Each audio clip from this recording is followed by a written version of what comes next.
Midi intégral placement. 100% placement, 100% BFM Business. Et à présent, on parle de gestion collective avec Frédéric Lorenzini qui vient de nous rejoindre. Bonjour Frédéric. Bonjour Cédric, bonjour Guillaume. Consultant chez MC. Bonjour Jean-François. Oh, mais il compte pas Jean-François. Non, au contraire. C'est fait.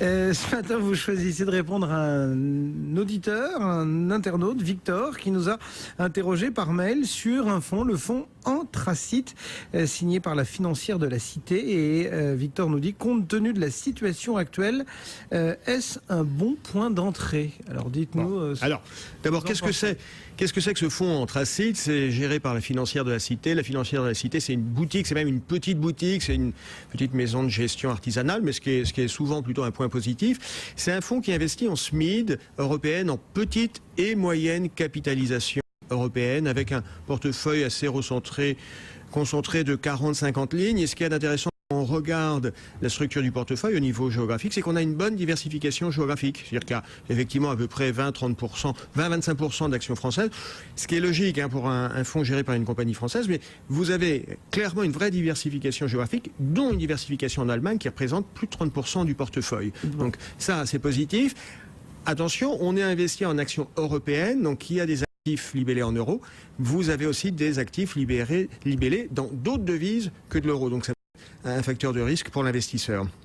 Comment est géré ce fonds, si on rentre un petit peu dans le détail de ce que dit le gérant? Ce que dit le gérant, ce que dit la société de gestion, c'est voilà, nous on cherche en même temps des entreprises où il y a de la croissance, et puis en même temps des entreprises où il y a du rendement. Grosso modo, c'est ce qu'on appelle une gestion un peu GARP. GARP, ça veut dire Growth at Reasonable Price, ça veut dire de la croissance à un prix pas trop cher, raisonnable. Donc c'est plutôt une gestion de bon sens, c'est plutôt une gestion de bon père de famille. On l'a dit, un portefeuille relativement concentré. Ce qui est intéressant, c'est que le fonds se compare en termes de performance, ce benchmark, sur l'indice Stock 600, qui est un indice large de valeur européenne. Depuis 2012, et ça c'est vertueux, c'est bien, il se compare à cet indice dividende réinvesti. On revient, on en parle régulièrement, ça c'est bien. Quand on regarde encore le contenu du portefeuille, l'allocation sectorielle, bonne diversification, on n'a pas de biais sectoriel et on n'a pas un secteur qui soit surreprésenté. Ça pourrait être la finance ou ça pourrait être l'énergie. Là, on a une bonne diversification sectorielle, c'est positif. Et est-ce que on peut dire un mot des performances? Qu'est-ce que ça donne, cette gestion? Alors, sur les performances, c'est peut-être là le point moins flamboyant, parce que ce fonds investit en petite et moyenne capitalisation. Quand je compare la performance du fonds avec la moyenne des fonds investis en petite capitalisation, la performance du fonds est en retrait. Et quand je compare avec les fonds investis en moyenne capitalisation, là encore, la performance est en retrait.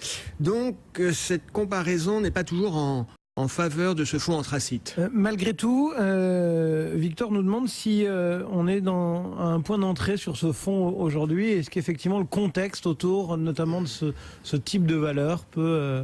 Alors ce type de valeur, structurellement, c'est porteur parce que c'est considéré comme des valeurs réactives. Les investisseurs, souvent, surtout les professionnels, ont une bonne visibilité sur les comptes de l'entreprise. On est souvent sur des valeurs mono-activité, donc ça c'est bien. Parce qu'on est sur un point d'entrée, les marchés ont sensiblement progressé en 2013 et les petites et moyennes valeurs comme les grands indices ont progressé. Alors ce qu'on a envie de dire à notre investisseur, c'est si son horizon est de moyen long terme, oui, on est sans doute sur un point d'entrée. Maintenant, si son horizon est de court terme, sur 12-18 mois, je suis pas sûr qu'on soit sur un point d'entrée parce qu'on risque d'avoir sur les marchés de la volatilité. La hausse des marchés qu'on a eue jusqu'à présent était liée à un effet de détente, c'est-à-dire reprise un peu de confiance, reflux des capitaux qui étaient sur les marchés émergents. Donc les marchés ont monté et les PE ont eux aussi monté. Et aujourd'hui, ce qu'on se dit, c'est ça va continuer à monter ou ça va se maintenir si corrélativement on a une hausse des bénéfices des entreprises, une amélioration des comptes des entreprises. Donc peut-être qu'on va avoir la volatilité sur les 12 mois qui viennent, et si son horizon est de court terme, il n'est pas nécessairement, lui, sur un point d'entrée. Eh bien voilà ce qu'on pouvait dire de ce fonds Anthracite. Victor, vous avez votre réponse. Merci beaucoup Frédéric Lorenzini pour MCV France. Et il plane sur ce studio un charme britannique. Frédéric, une veste toute british aujourd'hui. Et Jean-François, le style EasyJet, la chemise orange. Non, je dirais que c'est un garçon easy, mais jet, peut-être pas. Dites que je fais du low cost. Mais non, au contraire. Ça n'a pas de prix. Vos interventions n'ont pas de prix, Jean-François. On vous retrouve